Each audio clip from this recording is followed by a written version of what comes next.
Top quality और consistent performance के लिए सिर्फ सिल्वर पंप। टॉप क्वालिटी और कंसिस्टेंट परफॉर्मेंस के लिए सिर्फ सिल्वर पंप, नाम याद रखना। सिंधुदुर्ग जिल्ह्याचे जिल्हाधिकारी अनिल पाटील आपल्यासोबत आहेत। एकूणच जर बघितलं तर सिंधुदुर्ग जिल्हा पर्यटनाच्या बाबतीत म्हणा किंवा AI म्हणून म्हणा, त्यांनी प्रगतीच्या दिशेने पावलं टाकायला सुरुवात केलेली आहे। पाटील साहेब, काय सांगाल? एकूणच जर बघितलं तर सिंधुदुर्ग जिल्हा हा पहिला महाराष्ट्रातला AI जिल्हा म्हणून झाला आहे। कशा पद्धतीने प्रगती सुरू आहे जिल्ह्याची? आपण जिल्हा एक मेचा म्हणजे आपल्या जिल्ह्याच्या स्थापना दिवशी आपण एक जाहीर केलं की आपला जिल्हा हा AI एनेबल्ड होणार आहे किंवा एनेबल्ड करतो आहे। याच्यामध्ये पोलीस विभाग, RTO, आरोग्य विभाग, फॉरेस्ट आणि कृषी विभाग असे 5 विभागाचे व्हर्टिकल घेऊन आपण त्यावरती काम करतो आहे। ज्यामध्ये कृषी विभागामार्फत आपण लोकांना रिअल टाईम माहिती द्यायची आपल्याला की पाऊस कधी पडणार आहे, कुठली कीड आहे, फवारणी कधी केली पाहिजे, या गोष्टी त्यांना वेळच्या वेळेला उपलब्ध होतील अशी माहिती त्यांना द्यायचा प्रयत्न करणार आहोत आपण याच्या माध्यमातून। नंतर आरोग्य विभागाच्या बाबतीमध्ये लहान मुलांचे जे मॅम मुलं आपल्याकडे जे आहेत त्यांच्या पालकांना मुलांना काय खाऊ घातलं पाहिजे, कधी खाऊ घातलं पाहिजे, गोळ्या खाल्ल्या का नाही खाल्ल्या, औषधं घेतलं की नाही घेतलं, या गोष्टी त्यांना त्या आठवण केली जाईल प्रत्येक वेळी त्यांना SMS करून किंवा WhatsAppच्या द्वारे। आणि ही गोष्ट आपण AI मार्फत त्यांना आपण करणार आहोत। याचबरोबरीने एक्सरेचे जे आपले अनालिसिस जे आहेत आपल्याकडे म्हणजे विशेष तज्ञ आपले डॉक्टर नाहीत आपल्याकडे, तर त्यांचा आपल्याला याच्या माध्यमातून आपण जर त्यांचा अनालिसिस केला आपण डाटा त्यांचा एक्सरेचा, तर त्यांना काय झालं आहे, काय त्यांना आवश्यक आहे, ट्रीटमेंट कुठली द्यायची आहे, या गोष्टी आपल्याला एक्सपर्टकडून AI मार्फत त्यांना दिल्या जातील अशी व्यवस्था आपण करतो आहे। याचबरोबरीने RTOमध्ये आपण जे वाहतूक जे कंट्रोल आहे तो करण्याचा प्रयत्न करतो आहे। ज्यामध्ये आपल्याला कुठे गर्दी झाली आहे, कुठे जास्ती गाड्यांची गर्दी आहे, कुठे मॉब जमा झाला आहे काय, कुठे ट्रॅफिकला कंट्रोल करायला काय वेगळं अजून गरज आहे का काही, किंवा एखाद्या गाडीचा नंबर आपल्याला ट्रेस करायचा आहे, किंवा कोणी सीट बेल्ट लावला आहे किंवा कोणी हेल्मेट घातलेलं नाही आहे, अशी जर आपल्याला जेव्हा कारवाई करायची झाली आपल्याला, तर अशा गोष्टीवरती आपण AI काम करणार आहोत। पोलिसांसाठी सुद्धा आपण एखादा गुन्हेगार शोधायचा असेल आपल्याला, तर एखादा फेस रेकग्निशन आहे किंवा एखाद्या कपड्याच्या रंगावरून किंवा आपल्याला ह्या रंगाचा कपडा आपल्याला माणसाचा शोध घ्यायचा आहे आपल्याला, तर आपल्याला AIच्या माध्यमातून आपल्याला ह्या गोष्टी आपल्याला करणार आहोत आपण। आणि ती प्रक्रिया आपण सुरू केली 1 तारखेपासून आपण URL तयार करतो आहे। त्याच्यापासून काम आमचं सुरू आहे, आपली यंत्रणा अजून त्या टीम अजून तेव्हा काम करते आहे। साधारण 15 ऑगस्टला आम्ही ते लॉन्च करू परत एकदा, की ॲक्च्युअली त्याचा वापर सुरू होऊन जाईल त्याचा।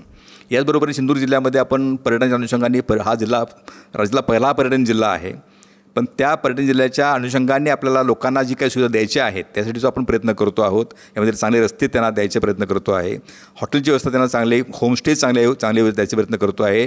सिंधुरत्न योजनेच्या मार्फत आपण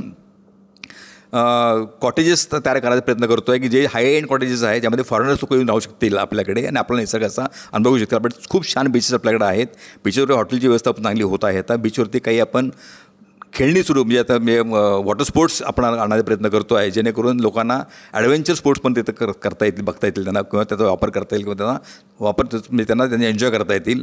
आपल्याकडे आंबोलीसारखं एवढं सुंदर हिल स्टेशन आहे, तिथे वॉटरबॉल चांगले आहेत, तिथे आपण एक रेस्क्यू टीम तयार करून ठेवली आहे की जेणेकरून ट्रेकिंग करणाऱ्या लोकांना आपल्याला जर काय त्रास झाला तर ते आपल्या ते देवस्थानची करता येईल। त्यामुळे आपल्याला ज्या लोकांना सुविधा देणं आवश्यक आहे ते सगळ्या द्यायचा प्रयत्न करतो आहे।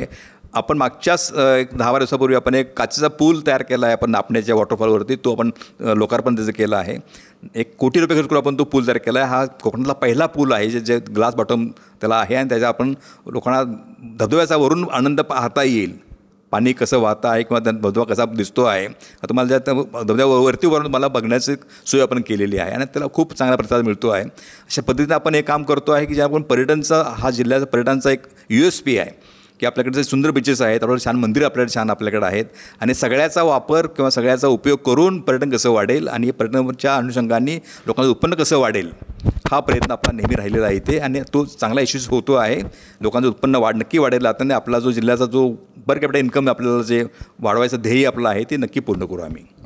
साहेब, शेवटचा अगदी प्रश्न, पालकमंत्री नितेश राणे आणि तुमची जोडी एक चांगली जोडी जमलेली आहे, आणि त्यामुळे जर बघितलं तर तुम्ही आता काचेचा पूल म्हटला किंवा एकूणच पर्यटनाच्या दृष्टीने म्हणा, कशा पद्धतीने प्रगती होते, दोघांच्या जोडीचा कशा पद्धतीने जिल्ह्याच्या किंवा कोकणच्या विकासासाठी फायदा होतो? अगदी आम्ही दोघं पॉझिटिव्ह आहोत। आम्हाला लोकांचा विकास करायचा आहे, यातून जिल्ह्याचा विकास करायचा आहे, जेणेकरून जिल्ह्याच्या लोकांचं पर कॅपिटा इन्कम जे आहे ते चांगलं वाढेल, राहणीमान वाढेल त्यांचं, आणि याचबरोबरीने हे करताना येणाऱ्या पर्यटकांना पण चांगली सुविधा दिली जाईल, त्यांनाही इथे आल्यावर आनंद वाटेल, आणि इथून जाताना ते आनंदाने जातील अशी व्यवस्था आपल्याला करायचा प्रयत्न आम्ही दोघं मिळून करतो आहोत। आणि मला नक्की खात्री आहे की या जिल्ह्याचा विकास आपल्याला कुणी अडवू शकणार नाही आता. हे होते अनिल पाटील.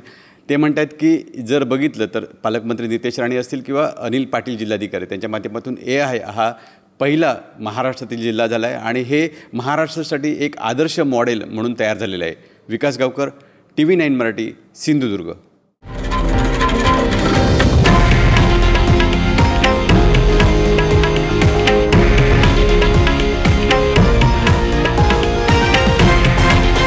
हे आहे देशातील नंबर 1 न्यूज नेटवर्क आणि आपण पाहत आहात TV9 मराठी, एकमेव.